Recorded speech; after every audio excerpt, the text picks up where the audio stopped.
Hi, beautiful souls. Welcome back to the Creative Corner. We're going to review My Sister the Serial Killer today.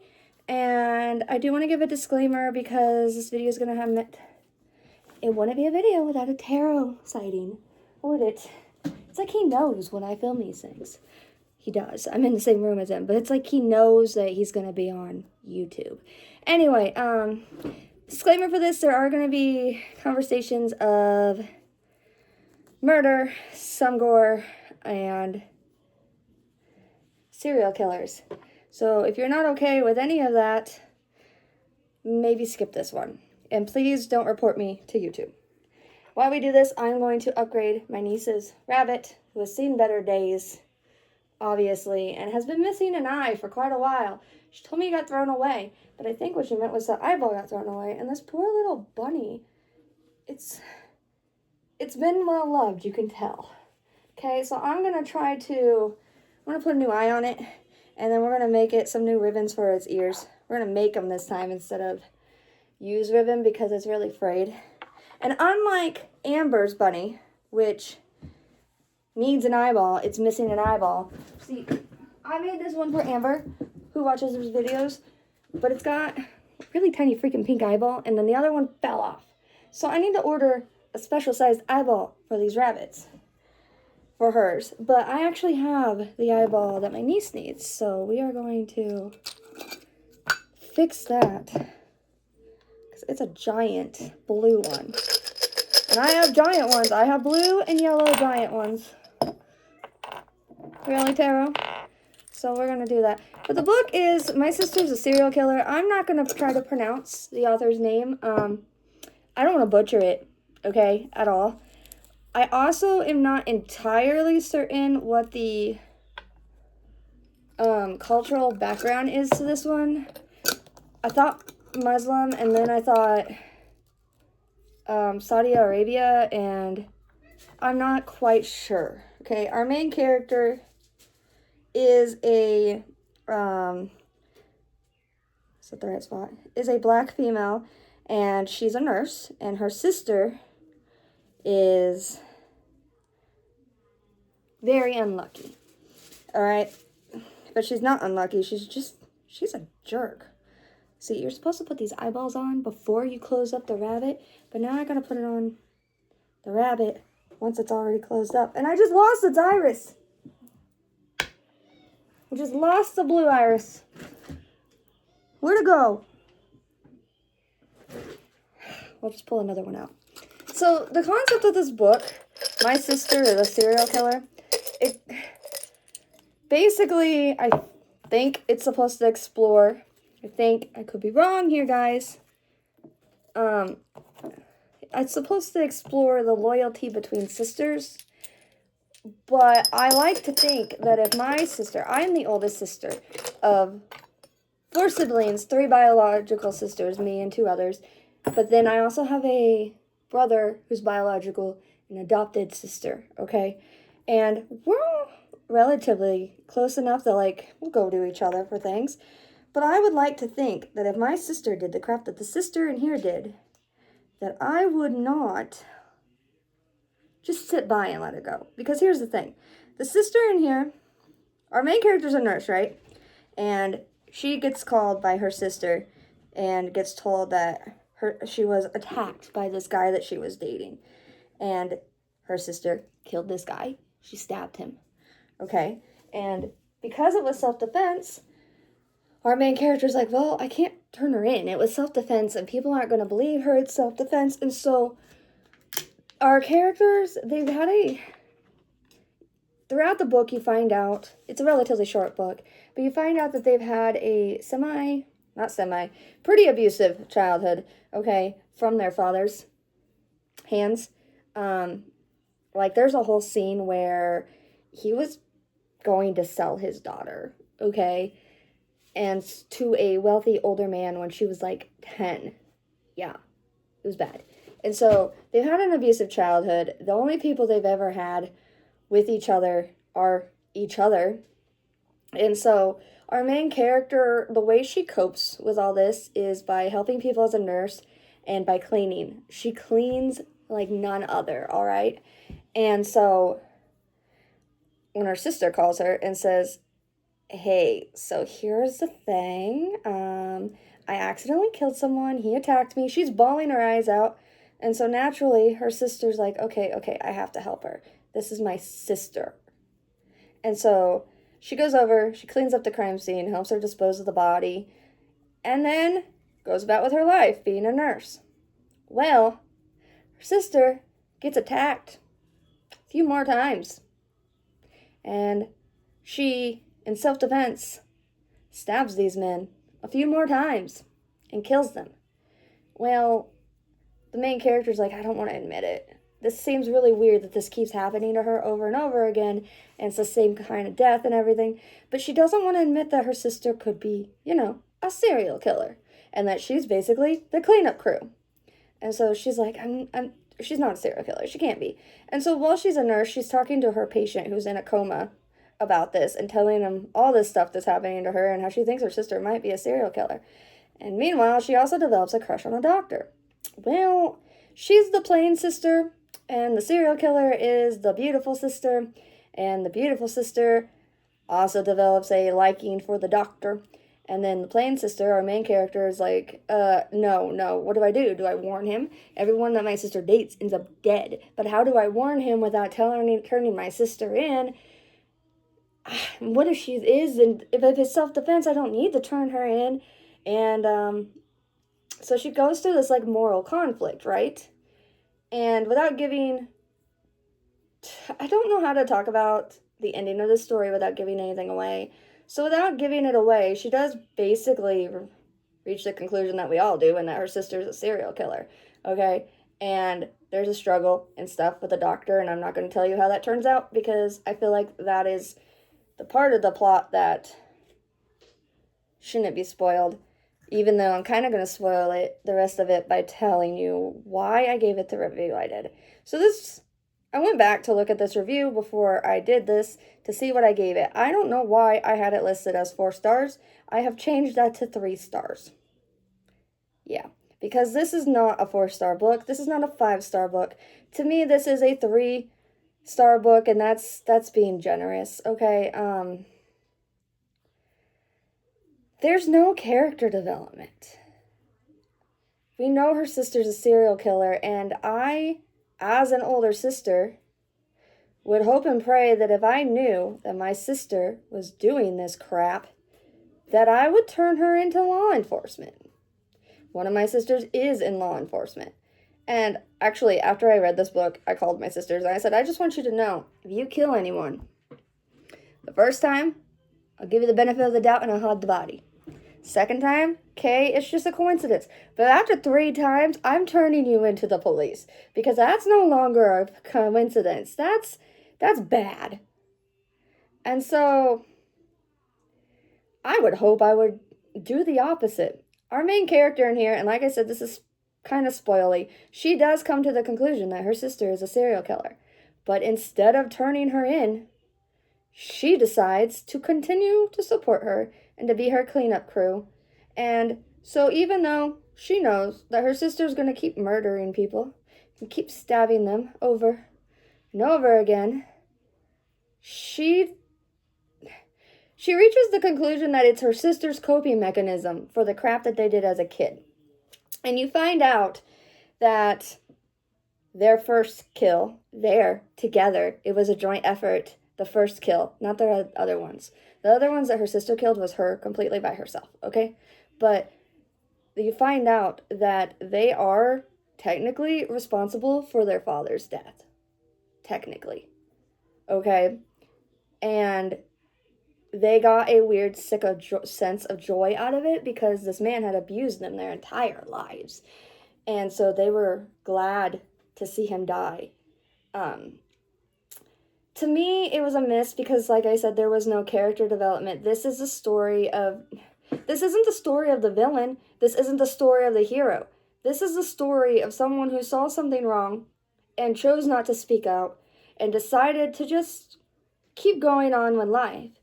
And it's like by not making a choice, you make a choice kind of thing. By not making a choice to turn her sister in, she made the choice to continue letting her sister murder, which then makes her just as guilty as her sister because she knows what's going on and is allowing it. And she's cleaning up after her. And what made it worse for me, and I had to process this book verbally when I was done, okay? I went to my mom and I was like, yo, I'm going to talk about this book. You're not going to like this book, but I need to talk about it. And she goes, okay. And I was like telling her the whole story, everything that happened. Okay. And she goes, that is a book I don't want to read. And I was like, yeah, well, what makes it worse is she was a nurse. And so you think of a nurse takes a vow to protect people, right? Their whole job is to help the doctors heal patients, keep people safe. And yet this nurse who had compassion for one of her patients who was in a coma, who visited him every day, even when his family gave up, this nurse decided that her sister murdering men was not a big deal. And she was just going to let it go. And that made no sense to me. I mean, it made no sense to me. Maybe part of it's the cultural background, because she does mention how the police don't believe them. And, like, the police impound her car at one point, and she gets kind of freaked out because she's worried that maybe she didn't clean the car good enough after the body, because they suspect her sister. They suspect her sister for murder at one point. And they think maybe maybe the nurse's car was used. The nurse's car was used. But she was like, what if I didn't clean it good enough? Turns out she did.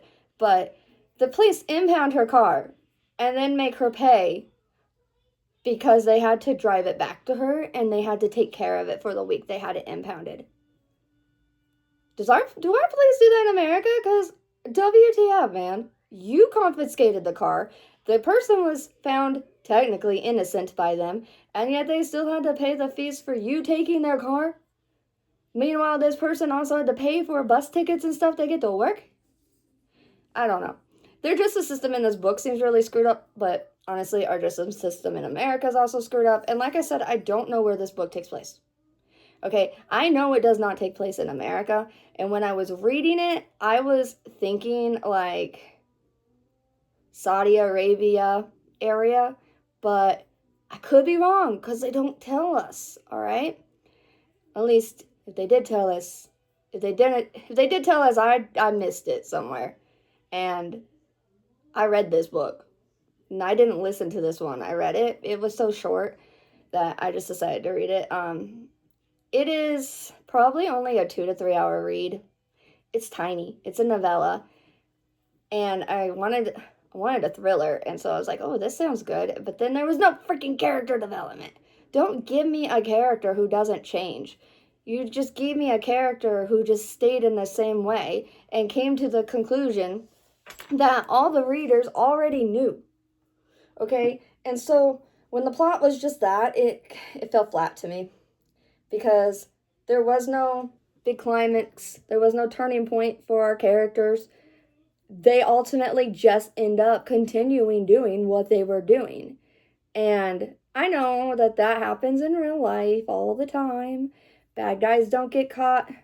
People make mistakes and they see things and they let it get away. Have you seen, like, those social experiments? There are people who do social experiments where they pretend to kidnap a child. It's not a real kidnapping. They pretend to kidnap a child in front of people, and the amount of people who just walk by after seeing it and decide it's not their problem is insane. And that's what happens in this book, and it pisses me off because I like to think humanity is better than that. I was once asked in college to write a paper on whether humans were naturally good or naturally evil. And you were supposed to take away, like, I went to a Christian college, but we weren't supposed to consider our religion in this paper. We were supposed to consider nature versus nurture. Like, if you took a human, it's a weird marking on there. If you took a human and you stuck them out in the wild with no societal standards or anything, would they ultimately be good or would they ultimately be evil? Okay? Would your what are the human survival instincts, basically, all right? Because animals in general are neither good nor evil, right? My cat screws up. My cat makes mistakes. My cat threw a mug again today. I found out my cat broke my favorite warmer. I'm still using it because I don't want to pay $75 for a new one. But I'm mad, okay? But that doesn't make him evil. If my cat killed someone, it doesn't make him evil, okay? Because their version of right and wrong is different than ours. But is that because of society? Is that because of the rules we've set? Or is it because of who we are as human beings, all right? And so we were asked this question, and when I was younger and this question was asked, I hated it because I ended up writing a paper how humans are naturally evil. And I like to think that they're not. I like to hope and pray that we would all make the right decision. But then you see things like this that actually do happen in real life. And you see crimes that are being committed, bad crimes, not just burglary. All right? Because, like, if I see someone stealing baby formula or diapers, I ain't telling a single soul. Okay? If you're stealing baby formula or diapers or food, you obviously need it. And I'm not going to tell anyone. Okay? But if you murder someone over and over again and someone does that and you are aware of it, by not telling anyone about it, you are just as guilty. And like in those scenarios where the people were testing and doing social experiments, if you see someone kidnap a child and you don't tell anyone about it and you are aware of what's going on, like this child is kicking and screaming bloody murder and is pulled down an alley and you don't tell anyone, you're just as guilty as that kidnapper. Because you let them get away with it. You didn't even try to report it. Okay? And so, yes, there are people like our main character in the real world. And yes, this happens all the time. And I guess this is a case where art imitates reality instead of trying to show a better reality, because the book doesn't present us with a good outcome. We don't have a happy ending. We have two characters who are continuing on in their lives. We have one that's continuing on killing and one that's continuing on fixing her mistakes, and a mom who is oblivious, I think. It's implied that she's oblivious, but I think she's just oblivious because she's trying to live vicariously through her daughter, her beautiful daughter, the one who's killing everyone. And she just hopes she finds a good husband to help the family go up in ranks and all that. But when I read a book, I want development. I want a happy ending. And I've always said to my brother and stuff that I would love a video game or a novel even, but doing it as a novel I think would be hard, where you think that you're the good guy. You think that the main character is the good guy, and you think that you are playing as a good guy, because all you see is your side of things. But then at the end, you find out you're the bad guy, because there's an old saying that says villains are heroes in their own mind, and I've always been fascinated by that concept, that someone who the world can see as evil could see themselves as being good, and it just brings back that whole, what is good, what is evil? Is it a social construct? Is it a natural, built-in thing? I left my scissors over there. And so this book does talk a little bit about that. But with there being no actual resolution or anything, I'm not satisfied with it, and I don't like how it turned out. I believe this was a debut novella by this author. I think. I could be wrong. I, after reading this, don't want to read anything that she's written. I'm not going to be looking her up or anything because it falls flat, and how many times can I say this? There's no character development. And you need that in a story, because basically this story wasn't beginning, middle, and end. This story was beginning, middle, beginning. Okay? It's just a cycle that's repeating. And there's nothing's actually resolved in here. And so I gave it 3 stars Apparently, I wrote on Goodreads it was 4 stars, but I changed it to 3 stars, and I honestly think 3 stars is generous. If I was just judging this book by how I liked it, this would have been a 1-star read for me. But it had no grammatical or spelling errors, which is more of an editor thing than an author thing, but still. And it flowed all right, and the plot was linear, and we had background throughout that helped us, but, like, it was well written, but it wasn't a good story, in my opinion. And so, this one is sadly a 3-star from me. Sorry, guys. In other news, look at this book. I gotta show you. It's so freaking pretty. I can't wait to read this book. Serial killer romances are a hit or miss for me. I read another one called Love Letters to a Serial Killer. Absolutely hated it. I got accused of kink shaming when I reviewed that book. And maybe I was. But water sports are not for me, and I found it very unhygienic. But also in there was a lot of other crap. I don't understand how you can fall in love with a serial killer. And it was basically the main character was like, you know those people who used to fangirl? I don't know, they still do. Over like Ted Bundy and stuff. And you're like, why? Okay. I actually read a whole article on why that is. And it's actually fascinating. But it was basically, the story was written by one of those girls' point of views. And I did not like it. And so I'm hoping that this one hits different because I really wanted to read this. And theoretically, from what I've read, 2 serial killers are involved in this book, and they are on the run from the law. And ultimately, they end up falling in love. But my sister, who is a police officer, was buying a bunch of forensic books for her own personal library and studying. And she called me, and I misunderstood the assignment. She called me and said, hey, I'm checking out Barnes & Noble, and I just have an entire bunch of true crime and forensic stuff about, murder and stuff in my hands. And that's kind of sketchy. So is there a romance book you're looking for? And I said, this book. I said, oh, yeah, I'm looking for tourist season. She goes, okay, I'm going to look for it. Hung up. Dawned on me like 15 minutes later that I misunderstood the assignment. I should have given her an Allie Hazelwood book to look for me. I should have been like, find love theoretically or find checkmate. Because this, on top of what she got, I didn't help her. I mean, she was looking for something that made her seem more normal. And I just made it worse. But she bought me the book. And it's gorgeous. Look at that. It's got some holographic on it. It's a Barnes & Noble's special edition. Beautiful sprayed edges. And there's a map inside.